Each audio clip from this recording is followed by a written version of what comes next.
good day, good night, all. Wassalam, niha, shalom, balance, paradise. Trustfully, everybody is well.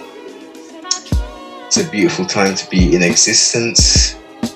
Troubling times. We're here to unpack even some folly, some wickedness, and trustfully give some of the lost some direction back to the right path. You know what I mean? This will be a universal build. The rise, change, and fall of the so-called conscious community, reloaded. You know, I got the signal with me. What you do, man? Yo, true peace, Ken. Man, listen. I just want to say thank you. I ain't been here in a while. I definitely miss being over here.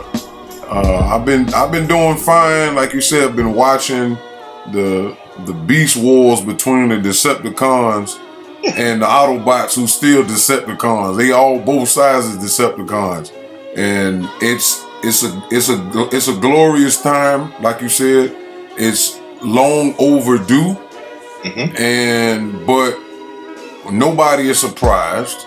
The only surprise part is just who is the guilty ones of certain things. That's the only surprise that we're getting out of this whole thing. Also, I send my condolences out to the mother and the daughter. Yes. And the other young females that got caught up in Polite's foolishness. And I think one of the things that I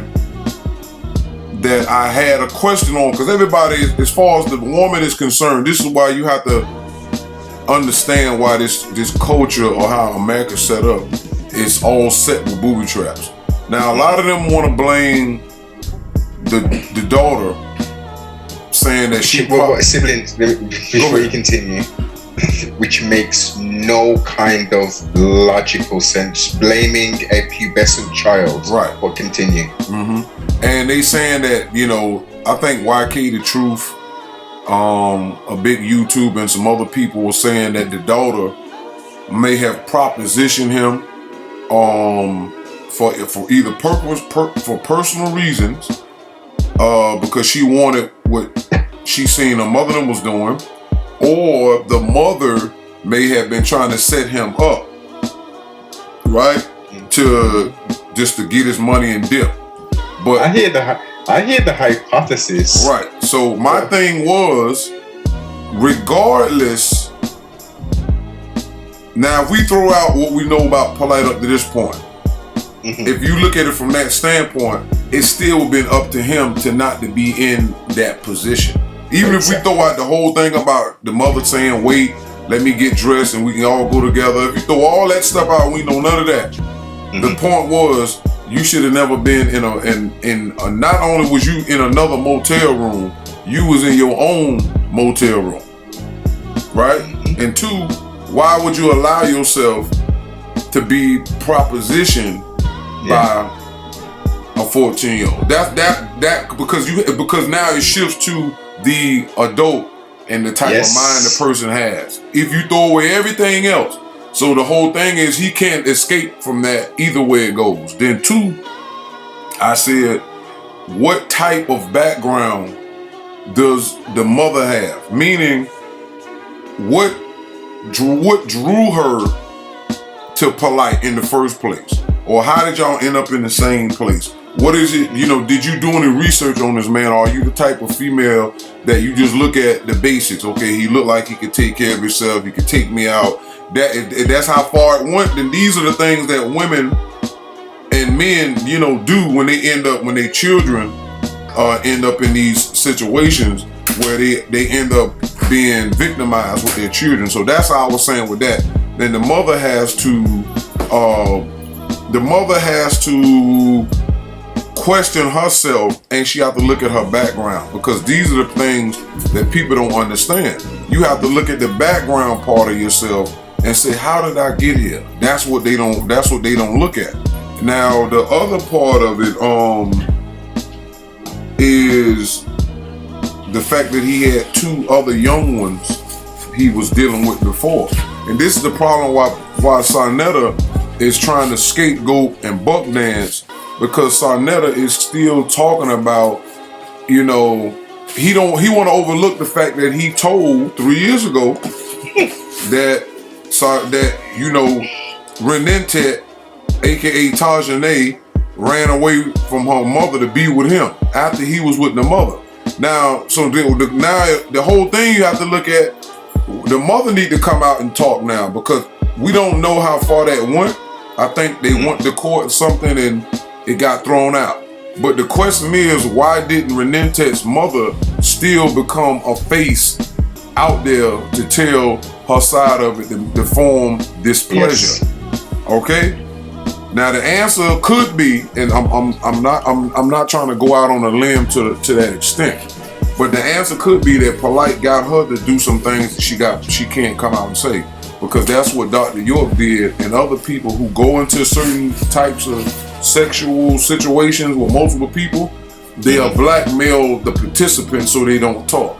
So if she didn't do anything that would render her suspect in the behavior or not say anything after that, you left and didn't say anything, and then your daughter went back, then she needs to come out and address that part as well, if he has nothing on her. But a lot of times, situations like this, because when I observed the video footage I seen of her, she was still hood.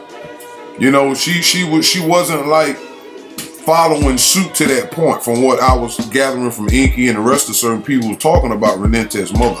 So I'm like, she don't look like she was that type. So evidently something else must be going on. People are saying, you know, Polite throwing money around.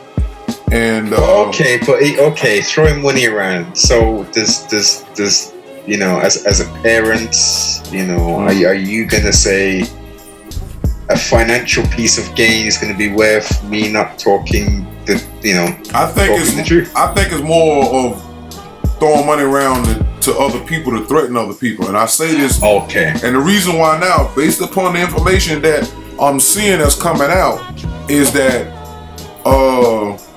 because we've been asking this question for a while, where the hell is Meta World Peace, right?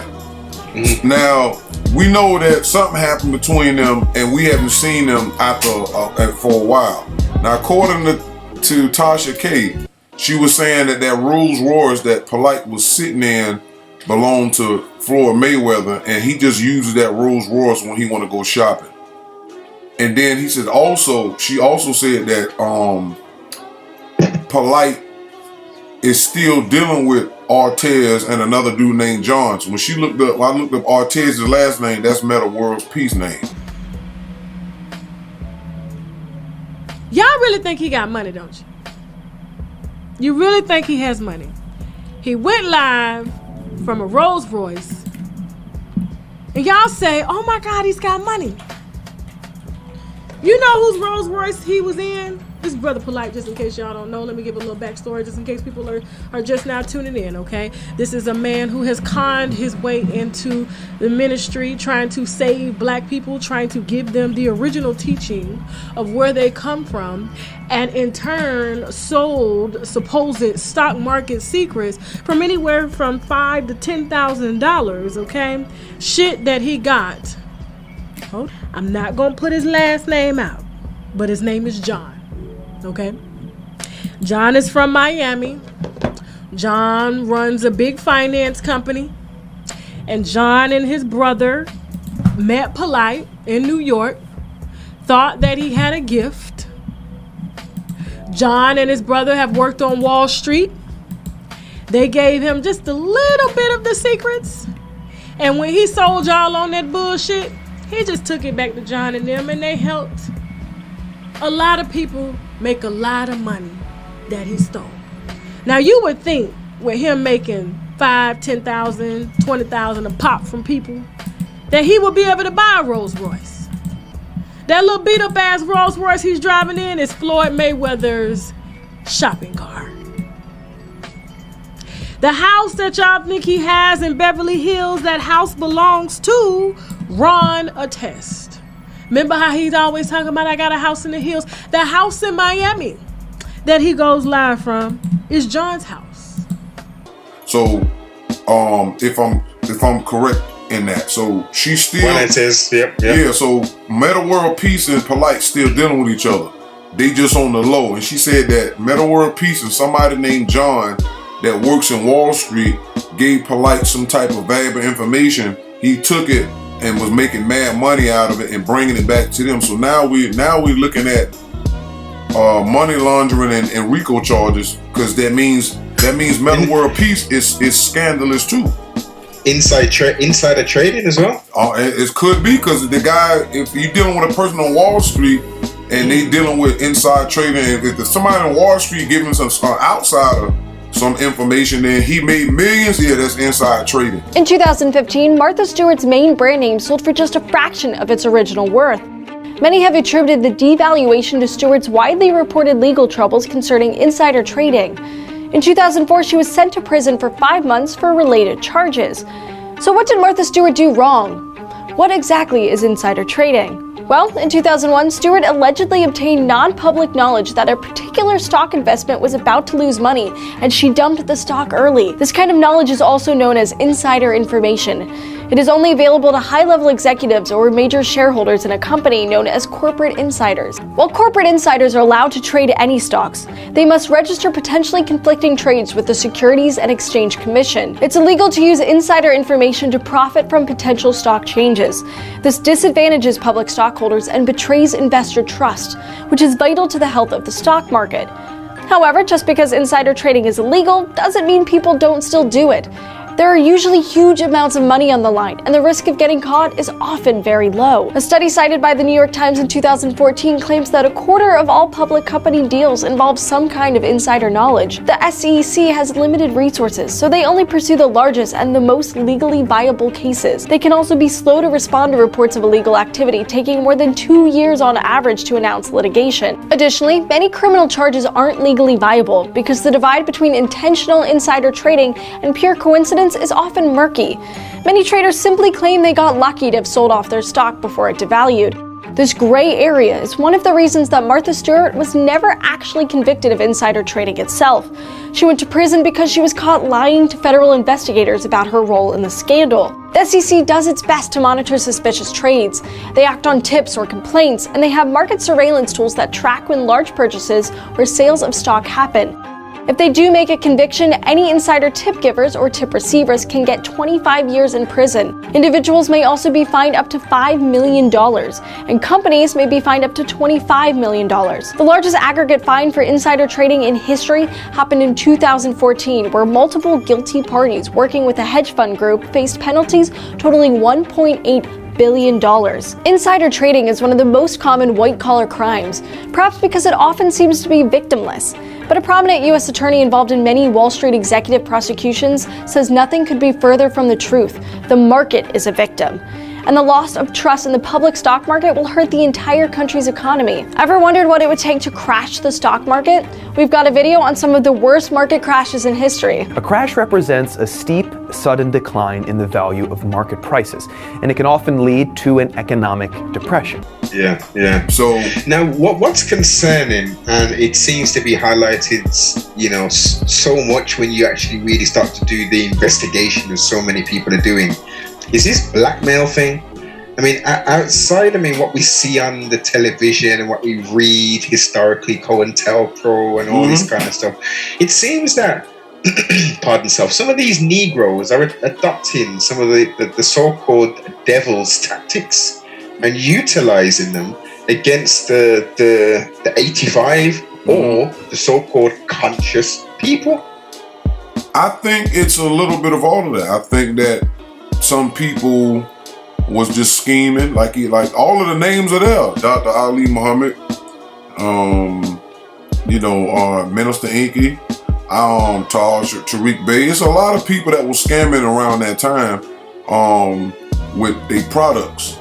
But Polite was the one that actually was the one that the spirit forces chose to be the golden boy but he was also the one that was going to be the beginning of the end of all of them, because he came in and he got help. Whether Inky understands that or not, he's putting out information, but you were there. Polite, all you got to do is look at Polite's mimicking, and it'll tell you who he was taking his money from, his ideas. And he not only was he mimicking Dr. York, but Dr. York didn't teach economics and how to get money in that way. York taught how to get money by being a co-leader and using that information. But Inky and King Simon appears to be the financial teachers and how to act a certain way. Because when Polite came in, Polite was wearing Afrocentric type clothes in between the shikis and the kufis. Then he started dressing with Gucci and all of that. And Inky is doing that. Inky still dresses like that.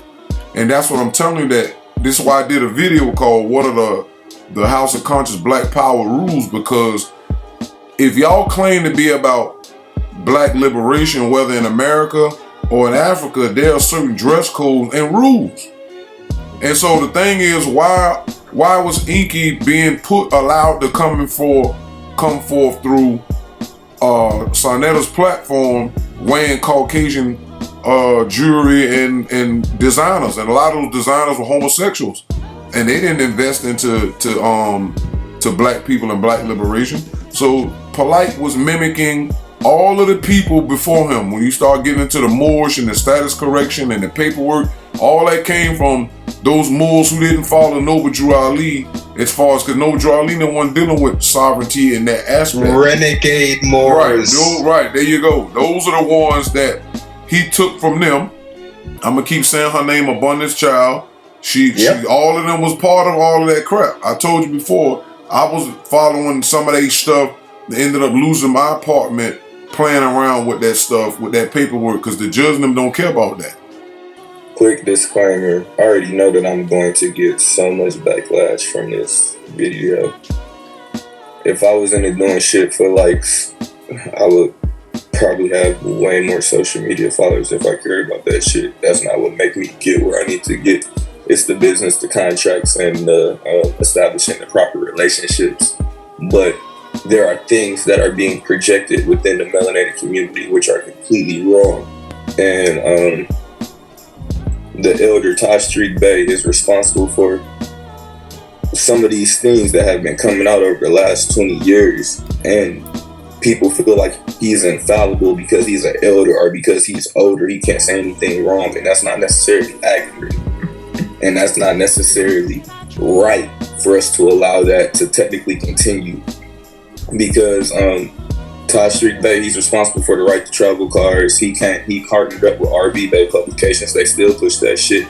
People still going to jail overutilizing those cards because they're out here moving without anything to identify that they're eligible to operate a commercial vehicle. So these are these teachers. These are people who claim to be teachers and other people who have appointed them as master teachers. But if you're a teacher, you should be able to express the information to a point where an individual can apply it properly. And then also, if there are issues with the information that you put out, it is your responsibility for you to come back and correct it. That right to travel shit has still not been corrected to this day. People are still going on RB Bay websites and they still have access to get that shit, knowing that people cannot operate like that. It's okay when you learn these things, but you have to go back and fix it. And now we have this man coming out stating that the rise of the Moors did not do anything incorrect, which is completely fucking wrong. He said, and then he said he challenges anyone to tell you what they did constitutionally wrong. First the fuck off, if you're going on constitutional rights, if you violate a state constitution, that is still behind it. Yeah, nigga, like, right, motherfuckers is really going to jail over this shit. It's people that got their windows busted, and then we didn't even mention the fact when they were talking about the adverse possession shit. Like, Taj don't teach the UCC stuff no more, but he used to go, like, they didn't spoke on the adverse possessions, how to claim your house, talking about this is your land. And I spoke on this previously. If this is your land, where are your ties to your land through your ancestry? The message or the title, excuse me, of this video is a message to Taj Tariq Bey. Stop lying, beloved. Just stop lying. I don't know you. I don't know you personally. I'm not a personality worshiper. I'm not enamored by personalities at all. I care about the truth and the uplifting of my people. Every time, and particularly myself, and now we have, other brothers at Moorish World TV who are pointing out the falsity of your teachings, like what you have on RV Bay Publications, and showing and proving that this information that you teach, this right to travel, this whole Moorish sovereignty thing is bogus, one. Two, it's bogus again, and it comes from European sovereign citizen movements, people who hate our guts. They hate our guts. And so these are, all of them been there. Those, and Sinetta was hosting mad at those events when those people came to the Harlem Black Theater. Simply, wait a minute. Pardon, sir. Let me just rewind. So you're saying Abundance Child was also doing the... She was also doing it. Hold on. Nunat, bring me my wallet real quick. I'm gonna show you something real quick. Because people, it ain't, see, polite is again, if I have from the prophecy and they show you in the movie that the end will come when these events take place. Yes. Right? Yes. That's what polite was. Polite was the person that the end, it's right here, I got it. I'm sorry, it's right in front of me. He was the one that was predicted to come, and he would be the sign that the end was there. That's what polite represents. So the thing is, you have to look at everybody before that, because again, he had to learn from someone. So I already know that. He's like a sponge. He was like almost right, like a pod person. He would hang around someone and absorb all of the information, the life force, the essence, and then he would then come out as the 2.0 version of right. That's what he was. He was a manifestation of red pill, blue pill, Taj Tariq Bey, Abundance Child, Ali Muhammad, all of them people that was over there, all of them. But let's also note this, which I think a few other people have, but not many. He's one of his crown jewels in regards to his movement is what the black woman is God. Who is the first person to start talking all that? Before York was already saying that in his teaching. He had a black book he put out in '99, but the first person on Sinetta's channel was Natural Tahuti. And I knew this for a fact because me and Tahuti, when I used to go over there to see Sinetta, we used to talk sometime, and he had a big lecture coming up. And sometime I used to go to his job because he was a counselor for people getting out of prison, and they was like at a halfway house. And I gave him a lot of York information that dealt with the black woman is God. That's what he used in his big famous debate. I think he used some of the information when he was going against Wesley Muhammad, and said he was doing the security. And then said it was so funny because said he wanted a piece of Wesley so bad. You doing security, then you stop doing security and start. I want to question you and ask you. I'm like, yo, Seti, what are you doing? I seen your tape on how you tried to slander Egypt with Nuba. First question: have you been to Egypt? And if you study Egypt, name me the source, the authority in which you learned that information from. Yeah. No, I don't want to come back to him. He's trying to say he's on me. Oh, we gonna go back and forth. Let me say this. I have to put this out here. Okay. Before Sinetta called me to invite me to debate Tahuti, we called Seti. That's what invited him to debate me for a second time. So I hope you would be up here. I'm glad to see you here.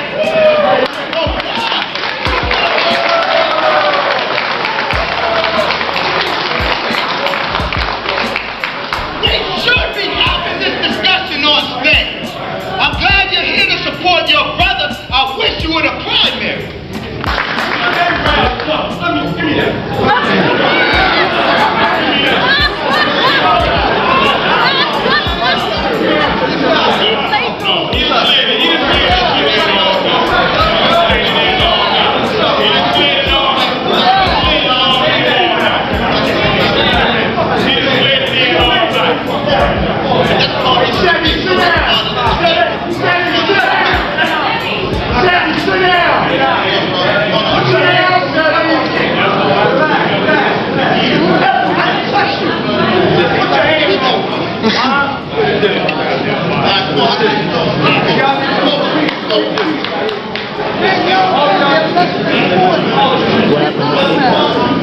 I'm documenting. What?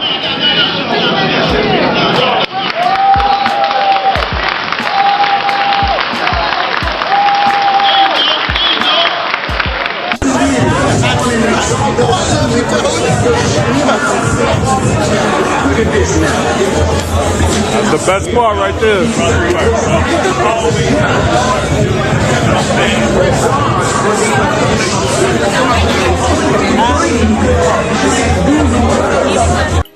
And Wesley, like, yo, we had a chance to debate. You didn't accept the debate, so don't try to question, man. It was just so out of pocket when Seti done that, and then Seti was so mad. You doing security for Tahuti. You left Natural Tahuti after the debate and went a couple of blocks down, and he eventually came back, but Tahuti could have got jumped.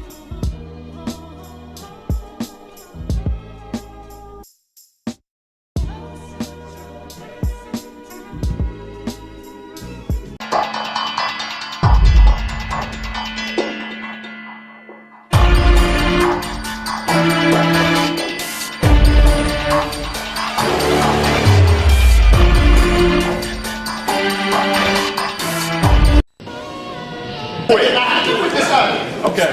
Before Sinetta called me to invite me to debate Tahuti, we called Seth to invite him to debate me for a second time. So I hope you would be up here.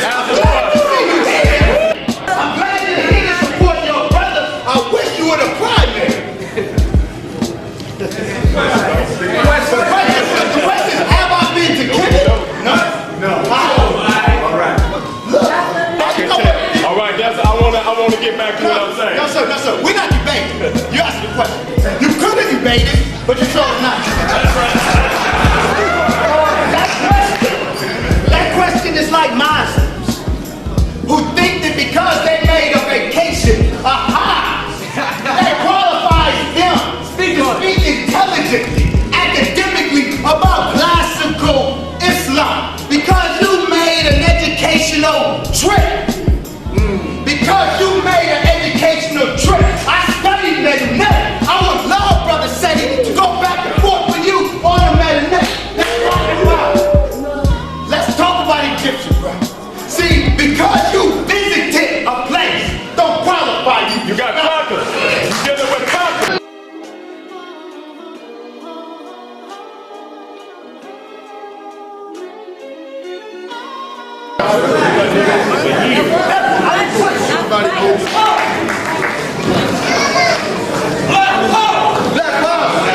Black power. We all black, so it's all black power. Because Tahuti showed a clip of Farrakhan kissing a white man in the mouth. Yes. I seen the DVD of that. He showed it to me at his job. Because I wasn't there. I was working at the time, but I knew about it. And we spoke over the phone. And he said, yo, when you come to my job, I'm going to show you. And he played the DVD of that being the case. So I'm like, wow. Like, what else can you say? And that's a lot of things that people don't talk about. And the Nation of Islam members was upset. And you know, I'm like, yo, y'all don't want to talk about that. Like, why is Farrakhan kissing another man in the mouth? On top of y'all having a Caucasian looking man as a god. Like, y'all don't see something wrong with that? All those folk there at Savior's Day, dressed in fruit, FOA regalia and stuff. What's going on with that? Let me see, cause I can show you. I wanted to show you. I'm gonna send you the picture, and you can share your screen because I can't. Can I share my screen? You said I could, right? Yeah, no. sure. Oh, hold on. Yeah, let me pull this up real quick. Then I'm gonna show it. Give me 1 second. Yeah, man. All good. So have you got any further information reference Tahuti? Because it does, from what I've been able to uncover and pick and just utilizing recall, because a lot of those videos were deleted. It seemed that obviously Tahuti was trying to do his thing in the so-called lecture circuit and stuff, and try and do that there. And it seemed like someone was blocking him from being able to get anything off. Really, that's why he went over to the West Coast and got mixed up in all that madness. I didn't know he went to the West Coast. I said this is an old ID, but this is what I got from Abundance Child and the dude she was dealing with at the time. This is an old ID, so you can see you got the UN, 215, all of that. I got this in 08, and you can see Council Ray L. Bay, USC Secure Party. You see that period there, sibling, right? 08. Mm-hmm. This shit, status correction and all that shit was running fire through the community. What do you mean? Mm-hmm. And Taj Tariq Bey, man, I'm telling you, he's a criminal too. I was doing some research a while back. His name came, his real name. They've been doing this stuff for years. When I say criminal, they're using this information, getting money, but they'll tell you that money, fiat, is illegal, all that, but y'all constantly was getting money, and none of this stuff worked. It's so many Moors or people who was messing with this stuff went to jail, and they don't understand that. And this is what I keep trying to say. I've been here. I've been through all of this stuff. Yeah, all right? So when you start looking at this type of information, you start realizing these people will, man, I seen a list. I just seen so many lists. Did I stop sharing the screen? Yeah. Oh, okay, cool. Hold on, something just failed. What was that? Wait a minute, wait. I think it was my mouse. Give me a second, hold on. Oh, there it is. So yeah, a lot of people, you could go online and look and say, yo, this mad people that was playing with this paperwork went to jail and it's still in there. First of all, some of the supporters actually attended the hearings today via video conference, and they repeatedly interrupted the proceedings, sometimes actually insulting the judge. Now, the ones who were outside, they were much more polite, and they tried to shed some light on what this group believes. The defendants arrived at the courthouse in 2 separate convoys and under heavy security. Dozens of state troopers stood guard, and a police dog sniffed the grounds. I'm from Earth, and I live in my body. Friends, family, and fellow members of the group Rise of the Moors filed into the courthouse and said last weekend's hours-long armed standoff on I-95 was nothing more than a miscommunication and overreaction by police. Obviously, that's what it is when you're in a place where there's no crime and police need something to do. You know what I mean? I don't want to take cats out of the trees for the rest of my life, so if I get something excited, I'm going to run over there and blow it out of proportion. State law says anyone transporting firearms through Massachusetts without a local firearms license must keep them unloaded, locked, and in a vehicle trunk. Supporters of the men reject that. These men did nothing illegal. There's something called the Second Amendment. You have the right to bear arms. You have the right to have a militia. One man described Rise of the Moors as a civic organization that teaches about nationality, law, and history. That member was also wearing a swastika around his neck, which he insisted had nothing to do with Nazism. It's an astrological symbol. It stands for the 4 points, the 4 cardinal points, the 4 elements. And also, as you look at it, it has 4 sevens around it. Which 4 times 7 is 28, and 28 represents, the moon cycle woman. Now, one man who described himself as a family friend of several defendants said they don't seem to understand what is in their best interest. This man, again, a friend of the families, said that if they had been more cooperative with the judge today, they'd probably be free tonight. Live in Medford, David Bienick, WCVB News Center 5. And it came from a Caucasian.